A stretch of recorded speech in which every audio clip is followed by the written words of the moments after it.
그 오늘 본문 말씀을 지금 세 차례 계속 우리가 읽고 있습니다. 이 말씀을 나누면서 신자들의 삶에 대한 내용들을 좀 집중적으로 더 살폈으면 좋겠다 하는 마음이 생겨서 계속적으로 연이어서 우리가 설교를 하는데요. 사실 오늘 이 본문을 읽고 우리가 이제 오늘 그 말씀 속에서 살피려고 했던 것은 뭐냐면 시브리서에 있는 말씀인데요. 이 시브리서에 있는 말씀을 하기까지 그 도입 부분에 있는 그 내용들이 있습니다. 이게 뭐냐면 우리가 하나님 앞에서 정말 선한 삶을 살아야만 하는 그 근거가 뭐냐라고 하는 거를 쭉 다루는데, 제가 보니까 오늘 다 그 설교 전체를 다 하기가 쉽지 않겠다 하는 생각이 좀 들었습니다. 그래서 다음 주에도 연이어서 하게 될 수 있지 않을까 하는 생각이 드는데, 아무튼 그래가지고 오늘 사실은 이제 지금 찬양대도 고백을 이렇게 했지만 십자가 사랑에 대한 그런 내용들에 대해서 우리가 좀 더 바르게 이해하는 것이 유익하겠다라는 생각을 하게 되었고요. 그리고 그 내용들을 가지고 우리가 살펴본 것만으로도 시간이 상당히 많이 갈 것 같아서 우리가 뒷부분에 있는 것, 그 선행에 대한 구체적인 예에 대한 것은 다음 주에 또 좀 살펴봐야 되지 않을까 이렇게 생각이 되어집니다. 아무튼 같이 말씀을 나누도록 하겠습니다. 여러분, 우리가 이 그 본문을 보면서 선행에 대한 이야기들을 쭉 살피는데 선행의 특징이 있다고 말씀을 좀 드렸습니다. 선행은 구원의 조건입니까? 조건이 아닙니까? 구원의 조건이 아니다라고 하는 거예요. 구원을 얻기 위해서 선행을 하는 것이 아닙니다. 구원의 열매입니다. 우리가 구원 받았기 때문에 하나님 앞에서 맺혀지는 열매의 모습인 것이죠. 그리고 또 무엇입니까? 선행은 감사함으로 하는 것입니다. 하나님이 주신 은혜에 대한 감사 때문에 하는 거예요. 감사 때문에. 자, 이런 것들을 그 생각을 하면서 하이델베르그 요리문답에서는 참된 선행이 무엇이냐? 참된 선행. 우리 지난번에 이러한 이야기를 했습니다.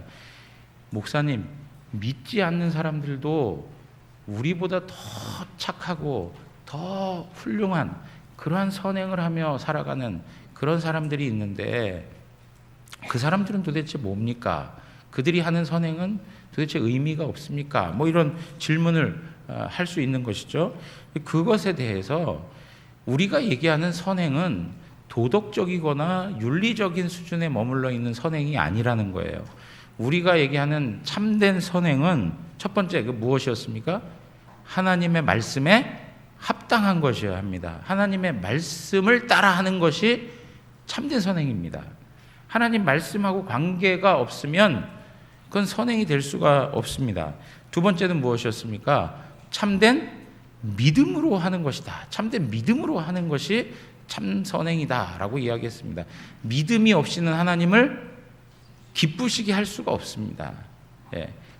그러한 관계 속에서 이어지는 게 무엇입니까? 하나님을 기쁘시게 한다는 것은 하나님께 영광을 돌린다는 거예요. 그러니까 참된 선행의 목적은 하나님께 영광이에요.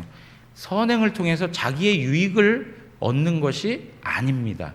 선행을 해가지고 내가 무엇인가로부터 보상을 받겠다. 이거는 참된 선행이라고 할 수 없는 거예요.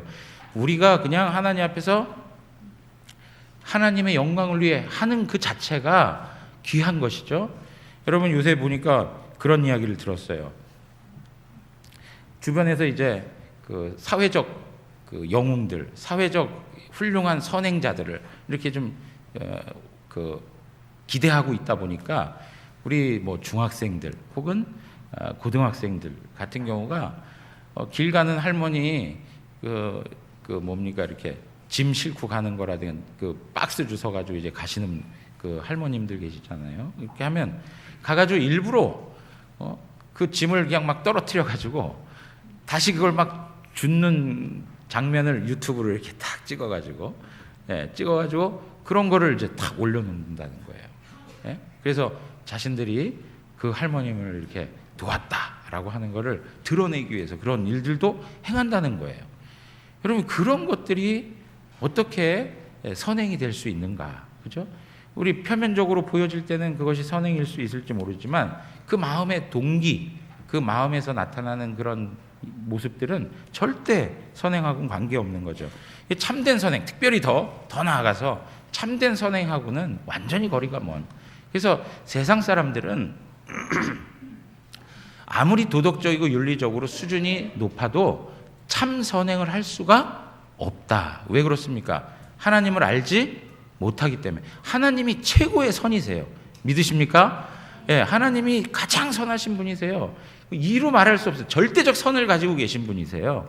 그러니까 그분을 모르고 선을 행한다? 말이 안 되는 거예요. 선의 근원이 되시는 그분을 모르고 선을 행한다. 말을 할 수 없는 것이라는 거죠. 자, 이런 내용들을 우리가 지난 과정, 그 시간들을 통해서 다시 한번 살펴봤습니다. 그런데 오늘날 보면은요, 우리의 인간의 연약함이 사회 곳곳에서 막 나타나요. 사건, 사고를 보면 어떻게 저렇게 끔찍할 수가 있을까 하는 그런 사건들이 막 일어나요. 예? 한강에서 무슨 시신이 훼손돼가지고 발견되질 않나. 예? 그리고 한 사람을 죽여도 너무나도 잔인하게 죽이는 일들이 생겨나지 않나. 이제는 막 그런 이야기들이 아유 그냥 그렇구나, 아유 또 한 명 그렇게 죽었구나, 막 이렇게 무뎌지기 시작해버렸어요. 감각이 없어져 버렸어요. 옛날에 끔찍했던 그런 이야기들이 이제는 그냥 그러려니 하는 것으로 받아들여지는, 그리고 어느 순간 그런 일들이 우리의 삶의 현장에, 우리 삶의 주변에 구체적으로 일어나고 있어요. 사기 사건들이 막 생겨나죠. 살인 사건들, 그리고 성폭력, 성폭행, 이러한 일들이 막 사회 곳곳에서 일어나고 있는 거예요. 이러한 내용 가운데서 우리가 그리스도인으로서 살아가면서 정말 하나님 앞에서 세상과는 다른 그 무엇이 있어야 되지 않겠느냐 이거죠. 세상과는 다른, 세상이 향락에 빠져 살아갈 때 하나님의 사람들은 그것과는 다른 무엇이 있어야 되지 않겠느냐 이거예요. 그 누군가가 설문조사를 했다고 그래요. 기독교인들과 불신자들의 그 차이가 무엇입니까? 라고 하는데, 그러니까 불신자들의 입장에서 우리 신자들을 향하여 기대하는 바가 뭐냐라고 하는 질문하고 똑같은 질문을 하니까 뭐라고 얘기했냐면, 기독교인들은 뭔가 착한 일을 하며 살아야지요 라고 했다는 거예요. 착한 일에 대한, 착한 행위에 대한 기대를 가지고 있는 거예요. 80%, 80% 이상이 그러한 기대를 가지고 있다는 것이죠. 그러나 오늘날 우리의 사회적 모습 속에서 보여지는 일들이 뭡니까? 나타나는 현상들이 뭡니까? 많은 사람들이 그런 이야기 합니다. 저는 사실은 그럼에도 불구하고 신자들의 거룩성과 도덕성은 세상보다는 훨씬 낫습니다. 그럼에도 불구하고 세상은 더 기대하는 부분이 있기 때문에 어떤 사회적 무리를 일으키는 사람들을 보고 전체를 다 평가하는 것이죠. 전체를 다 평가해요. 한 사람의, 우리 그런 얘기 있잖아요. 미꾸라지 하나가 모든 물을 다 흐리게 한다는 것처럼 그런 일들이 있다는 거예요. 그렇지만 그럼에도 불구하고 우리의 영적인 도덕성과 수준, 우리의 그 거룩성이 세상 사람들이 볼 때 별거 아닌 것처럼 생각되어지는 현실에 있다는 거예요. 무슨 차이가 있는가?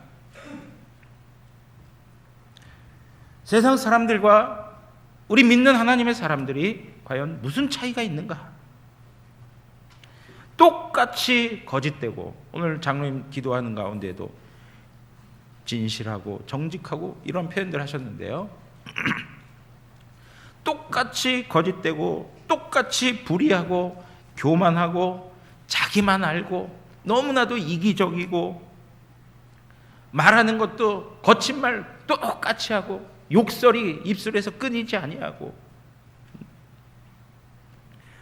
세상과 구별되어 있는, 세상과 분명한 차이가 무엇인가? 이런 생각을 우리가 하게 되는 거예요. 여러분, 제3자 입장에서 교회의 모습들 그리고 어떤 성도들에 대해서 비판하고 비방할 일이 아니라 내가 그렇다니까는요. 다른 사람이 문제가 아니에요. 내가 그래요, 내가. 도대체 뭐가 문제인가? 뭐 때문에 세상과 이런 차이가 그렇게 나지 않을까? 그 부분에 대해서 어떤 분들은 우리가 가지고 있는 교리의 문제점이 아니냐 이렇게 얘기하는 분이 있어요. 우리가 가지고 있는 어떤 교리에 대한 문제가 아니냐. 어떤 교리일까요? 이신층의 믿음으로 말미암아 의롭다함을 얻는다. 믿음으로 말미암아 의롭다함을 얻는다. 이것을 너무 강조한 나머지 이 교리가 오히려 우리의 신앙의 내용을 값없는 것으로 만든 것 아니냐. 값싼 복음으로 전락되어서 우리 신자들의 삶이 정말 너무나도 저질스러운 그러한 삶을 그대로 취해도 되는 것처럼 그렇게 만들어버린 건 아니냐. 어떤 행위가 없이 의롭다함을 받고 구원을 받는다라고 하면 너무나도 아무런 것 없이 값싸게 그냥 주어진 것에 대해서 그것이 강조되어지다 보니까 구원에 대해서 소홀해지는 거 아니냐. 내가 구원받은 거에 대해서 내가 그 신자로서의 책임에 대해서 소홀해지는 것 아니냐라고 이렇게 이야기하는 이런 문제를 제기하는 사람들이 있는 거예요. 내가 하나님 앞에 이제 구원받았으니까, 의롭다함을 받았으니까, 하나님이 한번 구원하시면 버리지 않는다니까 나는 또 죄를 져도 되고 나는 또 죄를 져도 되는가? 이렇게 살다가 구원받았기 때문에 천국만 가면 되는 거 아닌가? 이러한 교리적인 문제가 우리 안에 있는 거 아닐까 하고 문제 제기를 하는 사람들이 있단 말이에요. 그런데 여러분, 절대 그렇지 않습니다. 성경, 우리가 가지고 있는 교리가 절대 그것을 주장하지 않아요. 로마서, 우리 이제 로마서를 한번 펴놓으십시오. 로마서를.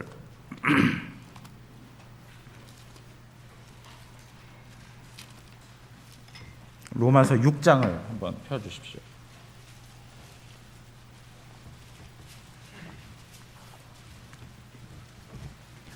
여러분 여기에 보시면요, 로마서 3장에서부터 5장까지, 로마서 3장에서부터 5장까지는 우리가 하나님의 은혜로 믿음으로 말미암아 구원을 얻었다. 믿음으로 말미암아 의롭다함을 얻었다. 우리의 행위, 노력, 수고 전혀 들어가지 않고 하나님의 전적인 은혜로 우리는 믿음으로 말미암아 의롭다함을 얻었다. 그렇게 얘기해요. 네. 그러면서 6장에 와가지고 이야기하는 거예요. 6장 1절 다 같이 한번 읽겠습니다. 그런즉 우리가 무슨 말을 하리요? 은혜를 더하게 하려고 죄에 거하겠느냐? 자, 아직 거기까지요. 네. 네. 1절 그런즉 우리가 무슨 말을 하리요? 은혜를 더하려고 죄에 거하겠느냐? 여러분, 전혀 하나님 앞에서 자격도 없고 죄인이고 아무런 공로도 없는 죄인 중에 죄인에게 은혜를 값없이 베풀어 주, 은혜가 값없이 주는 선물 아닙니까? 은혜를 베풀어 주셨을 때 하나님께서 그 은혜의 크기를 더하게 하기 위해서, 하나님의 은혜가 더 크다는 것을 드러내기 위해서 우리가 죄를 더 지어도 되겠냐 이거예요. 우리가 더 큰 죄를 지면 하나님의 은혜는 더 크게 나타나니까 우리가 더 죄를 지으면서 하나님의 은혜를 더 큰 것으로 만들어 버려도 되겠느냐? 예전에는 거짓말 했는데 하나님의 은혜를 베푸셔서 구원해 주셨어요. 근데 거짓말 하는 것뿐만 아니라 내가 살인을 해도 하나님께서 나를 용서해 주시겠지. 하나님의 은혜가 내가 죄를 더 많이 지면 질수록 더 크게 나에게 오는 것이고 하나님은 더 영화로우실 것이다. 이런 생각을 한다는 것 말도 안 되는 소리라는 거예요. 여기 2절 보세요. 2절 다 같이 읽겠습니다. 그럴 수 없느니라. 죄에 대하여 죽은 우리가 어찌 그 가운데 더 살리요? 그럴 수 없느니라. 이 말은요, 어떤 말이냐면 절대 그렇지 않다. 어떻게 그런 끔찍한 말을 하냐, 이런 의미를 담고 있어요. 이해되시겠습니까? 무슨 말인지? 어떻게 그런 생각을 하냐. 하나님의 은혜 가운데 있다고 해서 우리가 더 죄를 짓는다고 그런 어떤 끔찍한 말을 할 수 있겠냐. 말도 안 되는 소리 하지 말아라. 이런 의미가 여기 담겨 있는 거예요. 그러면서 죄에 대하여 죽은 우리가 어찌 그 가운데 더 살겠냐. 우리는 죄에 대해서 죽었다. 죄에 대해서 죽었다. 그런데 어떻게 그 죄 가운데 더 살겠냐, 이 이야기를 하는 거예요. 여러분, 우리가 죄에 대해서 죽었다라고 얘기하는데 죄에 대해서 어떻게 죽었습니까? 예? 오늘 6장, 로마서 6장에 있는 말씀 보면 연합이 되었다는 거예요. 누구하고 연합이 되었습니까? 예수 그리스도와 연합이 되었다는 거예요. 연합. 자, 6장을 가서 보세요. 또 3절 다 같이 한번 읽겠습니다. 3절입니다. 무릇 그리스도 예수와 합하여 세례를 받은 우리는 그의 죽으심과 합하여 세례를 받은 줄을 알지 못하느냐. 예. 여러분, 여기 뭐라고 얘기하고 있습니까? 합하여라고 얘기하고 있습니다. 합하여. 합한다는 게 뭐예요? 합한다는 게 연합되었다는 거예요. 연합되었다. 예수 그리스도와 내가 하나가 되었다라고 이야기하는 거예요. 접붙임이 된 거예요. 접붙임이 돼서 이젠 하나가 된 거예요. 그것을 무엇으로 설명하고 있냐면 세례라고 하는 것을 설명하고 있습니다. 세례. 여러분, 세례, 우리가 이제 세례 예식을 하게 되면 물을 가지고 이렇게 성부, 성자, 성령의 이름으로 세례를 베푼다, 이렇게 얘기하지 않습니까? 그런데 사실은 우리가 그 의미만을 거기에다 두고 있지, 이 세례가 예전에 뭐 지금도 저 침례교 같은 경우에는 어떻게 합니까? 완전히 몸을 물에다가 담그죠. 예. 완전히 몸을 물에다가 담궜다가 다시 이렇게 세웁니다. 예. 이게 무슨 얘기냐면 내가 어떻게 됐다는 거예요? 물속에 장사되었다는 거예요. 죽었다는 거예요. 그랬다가 다시 예수 그리스도와 함께 다시 살았다는 것을 이야기해 주는 거예요. 그러니까 예수 그리스도 십자가, 예수 그리스도께서 십자가에 죽으실 때 죄에 대하여 우리도 죽었다는 거예요. 죄에 대해 우리도 죽었고, 예수 그리스도가 다시 부활하셨을 때 우리도 하나님에 대하여, 의에 대하여 다시 살아났다는 거예요. 자, 그래서요, 그 말씀을 하고 있는 거죠. 4절 보십시오. 그러므로 우리가 그의 죽으심과 합하여 세례를 받음으로 그와 함께 장사되었나니 이는 아버지의 영광으로 말미암아 그리스도를 죽은 자 가운데서 살리신과 같이 우리로 또한 어떻게 해요? 새 생명 가운데서 행하게 하려 함이라, 그렇게 얘기해요. 우리가 죽었다가 다시 살아났어요. 그래서 새 생명 가운데에서 새 생명을 얻은 자가 되어서 그 가운데 살아갈 수 있도록 하기 위해서 우리가 그리스도와 어떻게 됐다고요? 하나가 되었다, 연합되었다라고 얘기하는 거예요. 연합되었다.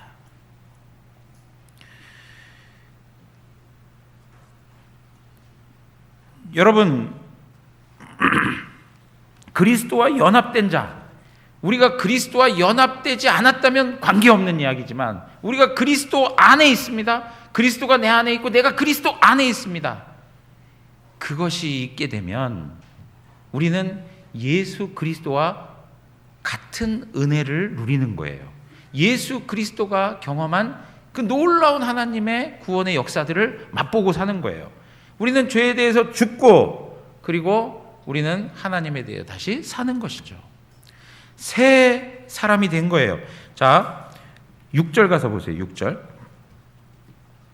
보면 우리가 알거니와 우리의 옛사람이 예수와 함께 십자가에 못 박힌 것은 죄의 몸이 죽어 다시는 우리가 죄에게 종노릇하지 아니하려 함이니, 그렇게 얘기하고 있어요. 여러분, 우리가 예수 그리스도의 십자가를 통해서 우리의 옛 사람도 어떻게 됐다고요? 죽었다, 그렇게 얘기해요. 죽었다. 이게 무슨 얘기냐면 죄에 대해서 죽었다 하는 말하고 같은 거예요. 죄에 대해서 죽었다. 여러분, 이 말이 무슨 말이냐면 죄가 더 이상 우리를 지배하지 못한다는 거예요. 우리가 죄에 더 이상 속하지 않는다는 거예요. 우리가 죄의 주권으로부터 완전히 벗어나서 이제는 누구의 주권 가운데 있는 거예요? 하나님의 주권 가운데 있는 거예요. 하나님의 주권 가운데. 여기 보면 죄의 몸은 여전히 우리 가운데 있을 수 있어요. 그래서 죄로부터 영향을 받을 수 있어요. 그러나 우리의 옛 자아는 십자가에서 못 박혀 죽었다는 거예요. 사단의 권세가 우리의 주인이 되지 않는다는 거예요. 우리는 죄로부터 완전히 자유케 되었다는 것이죠. 이 말을 좀 더 설명을 드리면, 여러분 이번에 그 광복절을 이제 지났는데요. 우리가 일제 시대에 있을 때에는 우리의 모든 주권을 누구에게 다 빼앗겼습니까? 일본에 다 빼앗겨버렸어요. 국권을 다 상실해버렸어요. 그런데 광복 이후에는 그 국권을 다 회복하지 않았습니까? 그렇지만 그 국권을 회복하고 나서 여전히 일본에 남아있는 군사들이 있었을 거예요. 아직 완전히 다 빠져나가지 못했던 군인들이 곳곳에 있을 수 있는 거예요. 그 군인들 때문에 우리가 그 예전에 노예 생활을 했던, 지배를 받았던 그것이 있어서 그냥 또 그들의 어떤 그 존재에 대해서 어떤 위축이 들고, 그 다음에 움찔거리고, 또 죄의 어떤 그 지배 가운데 있는 그 복종을 할 수도 있을 수 있어요. 그러나 우리가 분명한 건 뭐냐면, 나라 전체가 다 일본으로부터 모든 주권을 다시금 가져왔다는 거예요.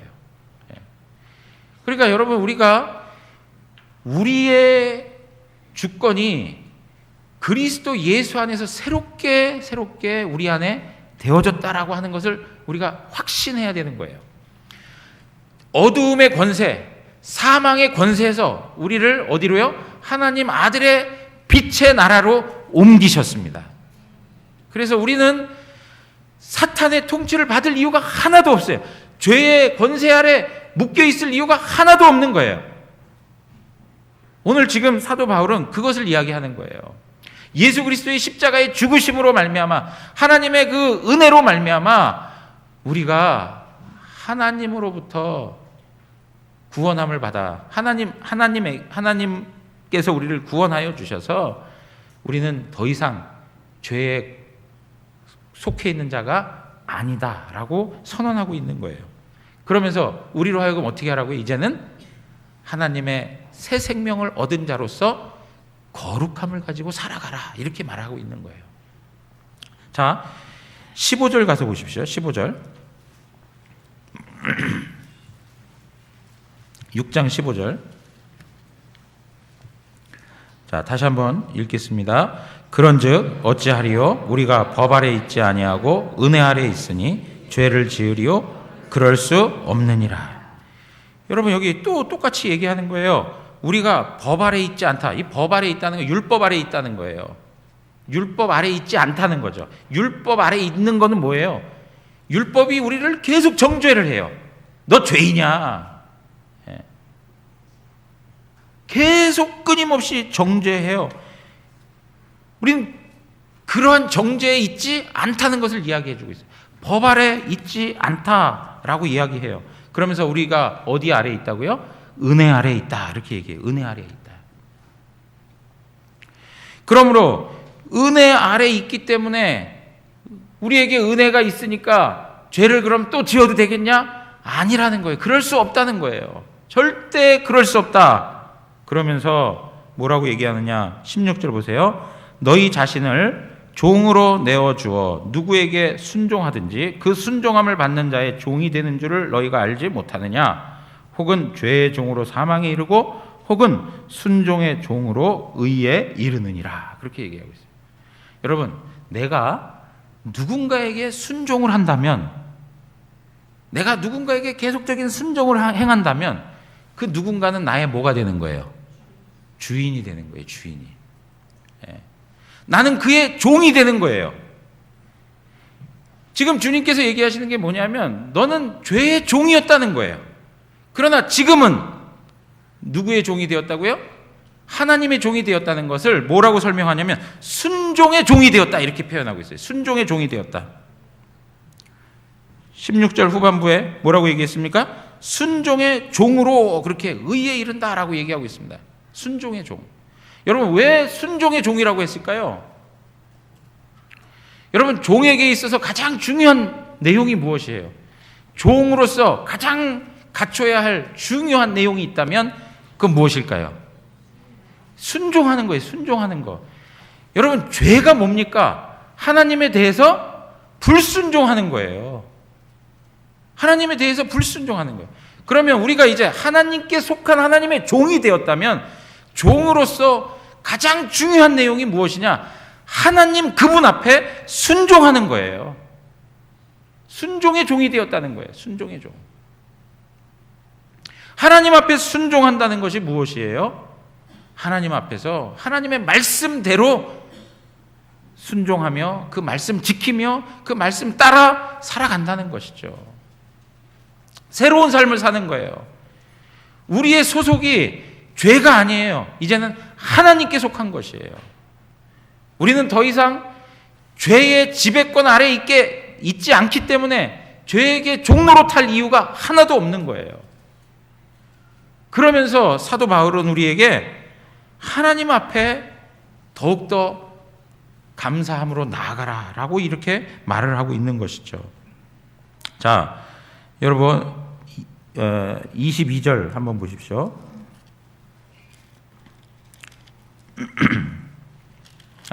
저기부터 읽겠습니다. 19절 다 같이 읽겠습니다. 너희 육신이 연약함으로 내가 사람의 예대로 말하노니 전에 너희가 너희 지체를 부정과 불법에 내어주 불법에 이른 것 같이 이제는 너희 지체를 의에게 종으로 내어주어 거룩함에 이르라. 예. 이전에는 어떻게 했다고요? 부정과 불법에 내어줬다는 거예요. 죄에다가 내어줬어요. 근데 이제는 우리의 주인이 바뀌어버렸어요. 우리의 주인이 누가 되세요? 하나님이시란 말이에요. 하나님. 하나님이기 때문에 어떻게 하라고요? 의에게 종으로 내어주어 거룩함에 이르라. 그렇게 얘기했어요. 예, 거룩함에 이르라. 자, 그래서 22절 보십시오. 22절 다 같이 한번 읽겠습니다. 그러나 이제는 너희가 죄로부터 해방되고 하나님께 종이 되어 거룩함에 이르는 열매를 맺었으니 그 마지막은 영생이라. 예, 여러분 믿으십니까? 예. 우리는 더 이상 죄의 종으로 살지 않습니다. 해방되었습니다. 그리고 이제는 하나님의 종이 되어서 거룩함에 이르는 열매를 맺어가며 사는 것이다. 이걸 우리는 뭐라고 얘기하냐면 성화라고 이야기하는 거예요. 성화. 사랑하는 성도 여러분, 이 성화라고 하는 것도 결국에는 칭의와 연결된 것입니다. 성화라고 하는 것도 결국에는 예수 그리스도의 구속의 은혜에 기초한 것입니다. 예수님께서 우리를 위해 죽으신 이유는 우리를 의롭다함을 얻게 하기 위해서 죽으신 것이고요. 예수 그리스도께서 우리를 위해 죽으신 것은 우리로 하여금 거룩한 하나님의 친백성 되기 위해서 우리를 위해서 죽어주신 거예요. 예수 그리스도의 속죄의 그 사실은 우리의 칭의뿐만 아니라 우리의 성화에도 역시 가장 효과적인 능력이 되는 것입니다. 근데 우리는 칭의만 생각하고 있는 거예요. 여러분, 우리가 하나님 앞에 의롭다함을 얻었으면 한 부분만 성화가 일어나는 게 아니고 우리 전체가 변화되어져 가는 거예요. 마치 이런 것이죠. 한 아이가 태어났습니다. 한 아이가 태어났으면 그 아이가 정신적으로, 육체적으로, 전체적으로 성장해 가면서 자라가는 것이 건강한 것 아닙니까? 그죠? 예를 들어서 머리는 커졌는데 몸은 작다. 이거는 건강하지 않은 것이죠. 정상적이지 않은 것이죠. 그러니까 우리가 진정으로 믿음으로 말미암아 의롭다함을 얻은 하나님의 자녀라면 하나님 앞에서의 온전한 성화의 일도 그대로 우리의 삶에 나타나야 된다는 것입니다. 그림 한번 보여주실래요? 예, 여러분 보십시오. 예수 그리스도와 내가 연합되었습니다. 그걸 무엇으로 우리가 아느냐? 믿음으로 아는 것입니다. 믿음으로 말미암아 그리스도와 내가 연합되었다는 것을 알게 되죠. 그리고 어떻습니까?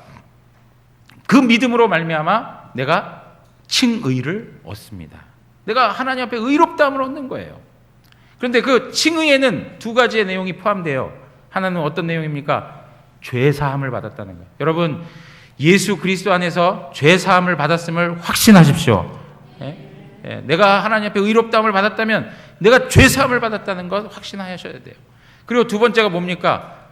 하나님과 화목되었다는 거예요. 화목되었다. 그것을 두고 우리는 칭의라 이렇게 얘기하는 것입니다. 그것은 예수 그리스도의 의를 통해서 이루어지는 거예요. 자, 그 다음에 성화는 어떻습니까? 성화. 이 성화 역시 하나님의 은혜로 말미암아 하나님의 성령께서 이루어 가시는 일들로 그 가운데 무엇이 일어나는 것이에요? 회개하는 것이 일어나는 거예요. 끊임없이 회개해요, 하나님 앞에. 여러분, 우리가 하나님 앞에서 회개하며 은혜를 구하고 하는 그 모든 것들이 성화의 과정인 거예요. 성화의 과정.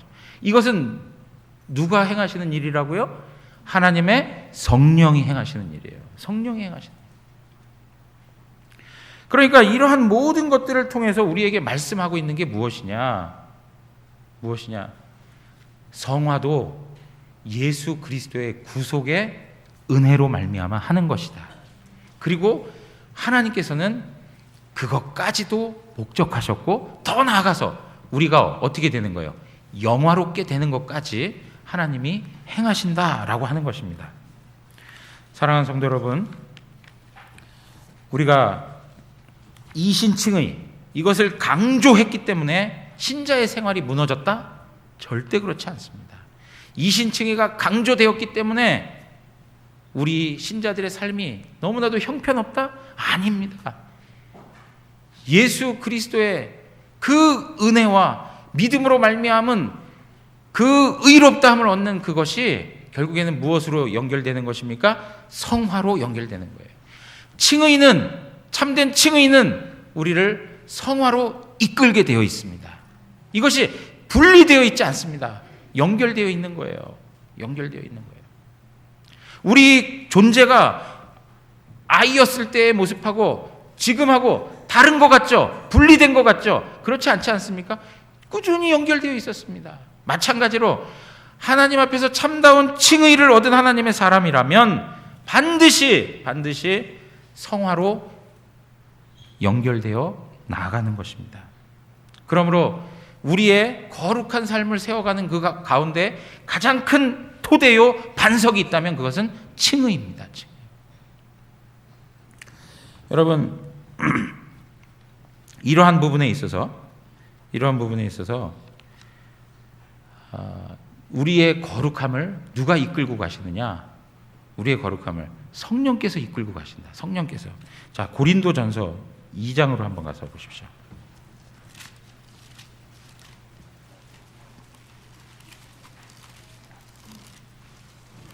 고린도전서 2장 12절.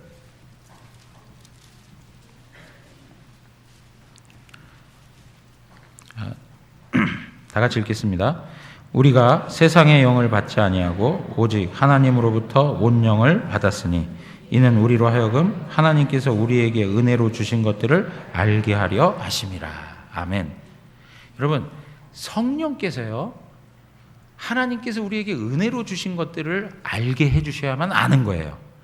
성령이 아니고는 하나님이 우리에게 베풀어 주신 예를 들면요, 성부 하나님의 선택과 예정하심이라든가 예수 그리스도의 구속하심이라든가 이 모든 것을 알 수가 없어요. 성령님께서 우리 가운데 찾아오셔서 우리의 영을 살려주시고 우리에게 은혜를 주심으로 말미암아 우리로 하여금 그 모든 은혜들을 알게 하시는 것입니다. 성령으로 하시는 거예요. 그러므로 우리가 하나님께서 우리에게 허락하신 은혜와 사랑을 성령께서 알게 하심으로 말미암아 우리 안에 무엇을 이루어 가시는 거라고요? 성화를 이루어 가시는 거예요. 성화를. 우리로 하여금 성령께서 하나님의 말씀으로 이끄셔서 그 말씀의 부요함을 깨닫게 하심으로 말미암아 우리 안에 성화의 역사를 일으켜 가시는 거예요.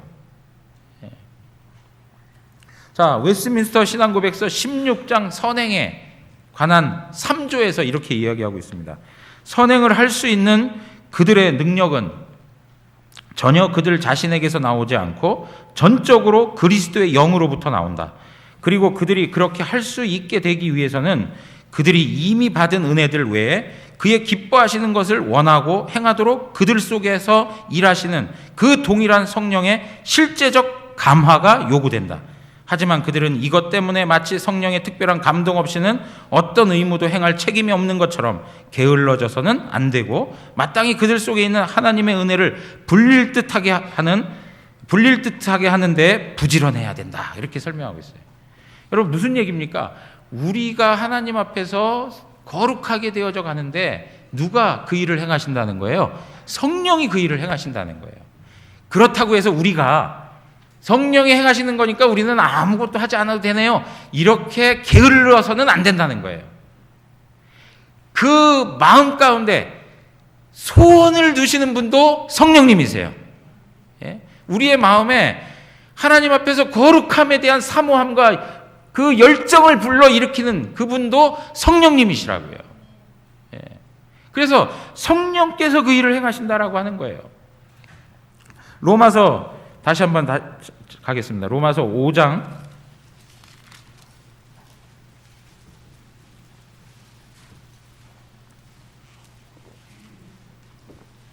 5절입니다. 5장 5절. 다 같이 읽겠습니다.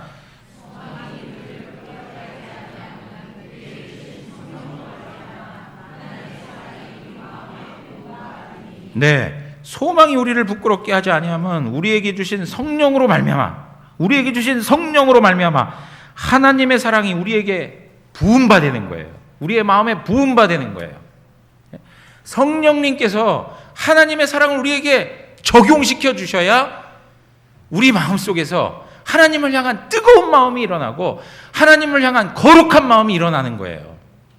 여러분, 우리가 이러한 교리적인 내용들을 머리로만 듣게 되면 머리는 커지고 마음은 냉랭해지는 이유가 무엇입니까? 성령 하나님의 역사를 우리가 누리지 못하기 때문에 그러는 거예요. 성령 하나님께서 우리 가운데 역사하셔서 하나님의 그 은혜와 사랑을 풍성히 부어주실 때 우리는 하나님 앞에서 하나님의 은혜와 그리고 하나님의 사랑과 자비와 긍휼이 무엇인지를 알게 되고 그 하나님의 은혜 때문에 우리는 하나님을 위하여 거룩한 삶의 여정을 살아갈 수 있게 되는 것입니다. 사랑하는 성도 여러분, 성령이 아니고는 우리는 할 수가 없습니다. 성령님께서 우리 안에 역사하셔야 돼요. 하나님이 우리를 얼마나 사랑하시는지, 예수 그리스도의 그 구속의 십자가가, 예수 그리스도의 그 십자가의 죽으심과 부활하심이 우리를 향한 하나님의 엄청난 사랑을 담고 있다는 것을 성령께서 오셔서 우리에게 알려주셔야만 우리는 그 사랑이 무엇인지를 깊이 깨달을 수 있는 거예요. 사랑하는 성도 여러분, 성령 하나님의 은혜를 구하십시오. 성령 하나님의 은혜를 구하세요.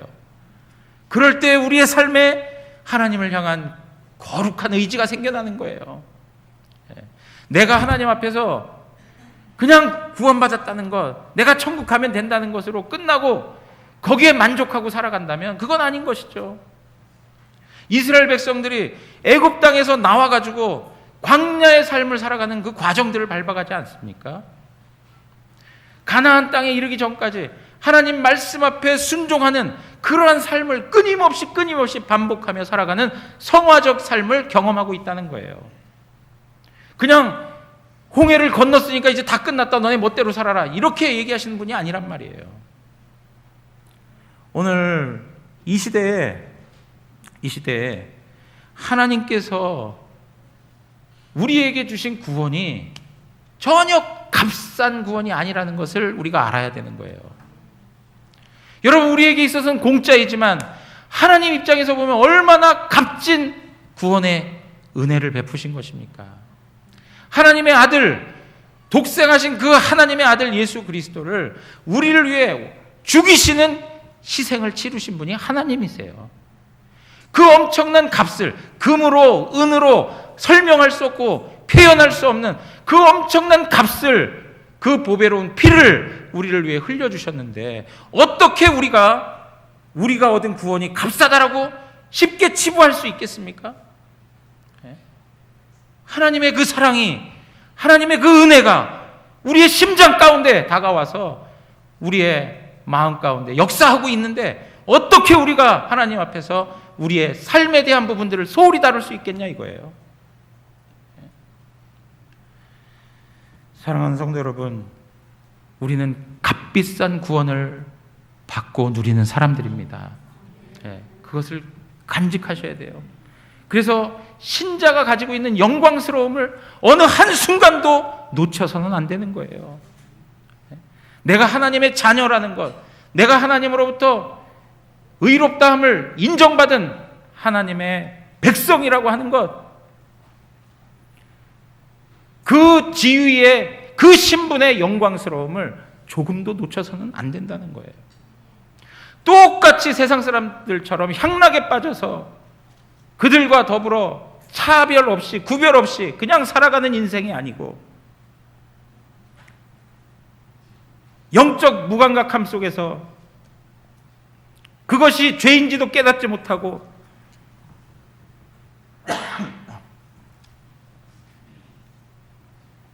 죄 가운데서 뒹굴면서 살아가는 존재가 아니고